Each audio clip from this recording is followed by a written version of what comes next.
Yep. So how can somebody set themselves up to start investing in property? What are some of the prerequisites or key things they should be doing now?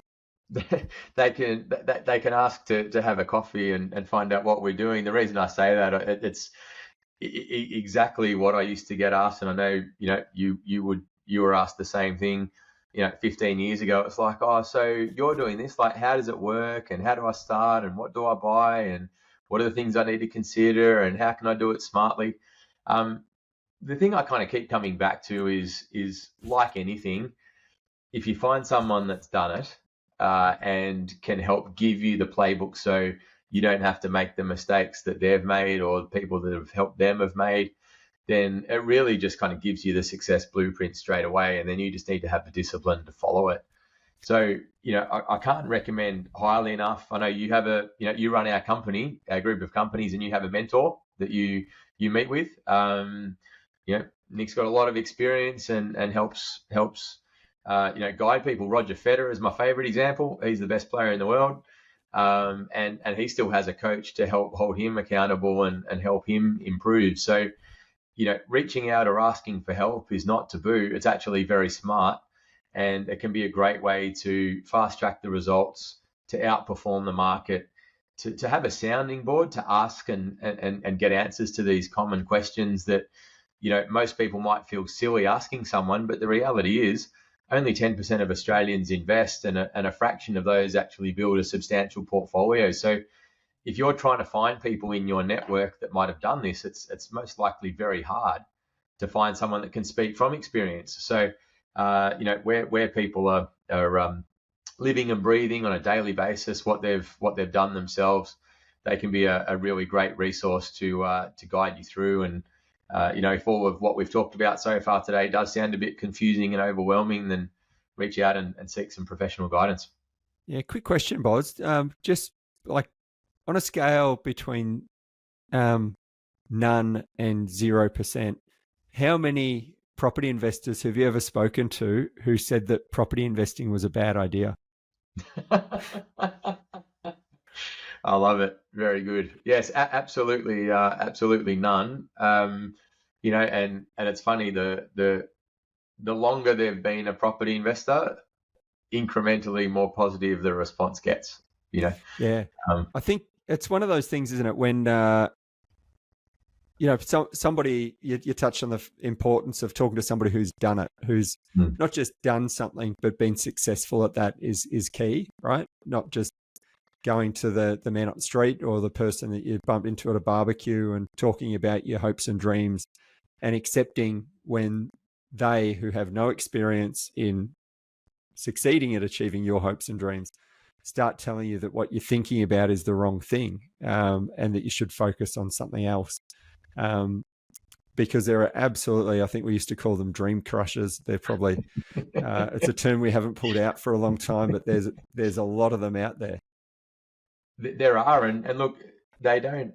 I think it's important to recognise that people aren't intentionally there to crush your dreams, but the natural human reaction is one to be cautious, and to be skeptical when something's not well understood. So if you're asking me for, my advice on a topic that I don't understand very well, I'm not going to encourage you to, knock the doors down and go bananas, because I don't actually, have any kind of frame of reference as to whether or not that's a good idea. So I'll naturally kind of take a cautious position. But it's interesting. I've had a conversation with my mum many years ago, and she said, "Oh, really? Like, I don't think property doubles on average every 10 years." I said, "Okay, Mum. Well, what did you buy this house for?" While I was around at their place one night for dinner, and we worked it out, and it had in fact done that.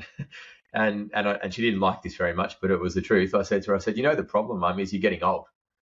I said, you think you've been here for 15 years, but you've been in the house for 30, and time's flown, and it's kind of done its thing in terms of how it performs. And so we kind of got into a discussion about it, and really where it went to was, she asked me, she said, "Well, why don't more people talk about this?"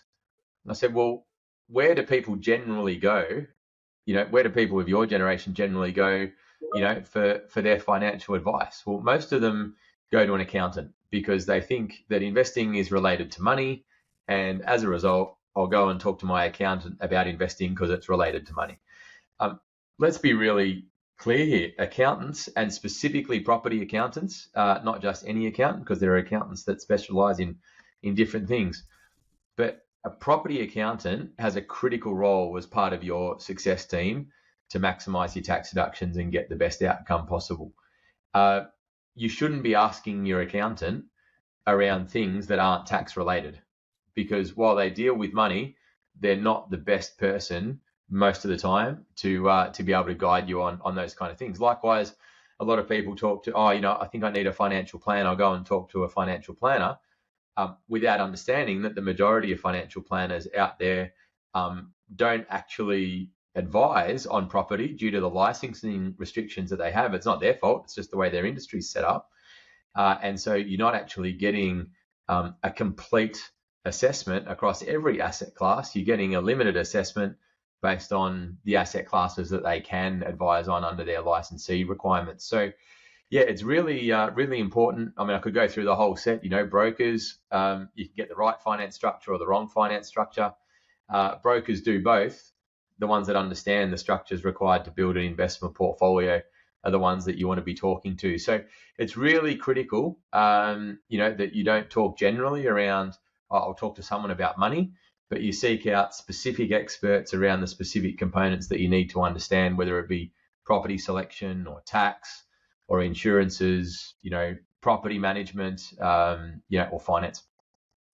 Yeah, awesome. So I guess one of the starting point then is to start building your team to find the right people, and to use your analogy of Roger Federer as a coach, to help him with his tennis swing and his tennis play.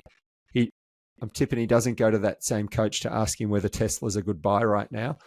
So you have to have specialists at their chosen field, and people in property who have spent decades of their life working 8 hours to 10 hours a day to understand the property market are going to have different perspective than an accountant who's spent 8 to 10 hours a day for 10 to 20 years learning about the tax code and helping people in businesses and all sorts of different fields to address their tax issues and process BAS. I mean, there's some crossover, but they're largely different fields, right? Absolutely. So building the team is important. Educating yourself so that you don't turn up like Ken McClellan and have to ask what a conveyancer is.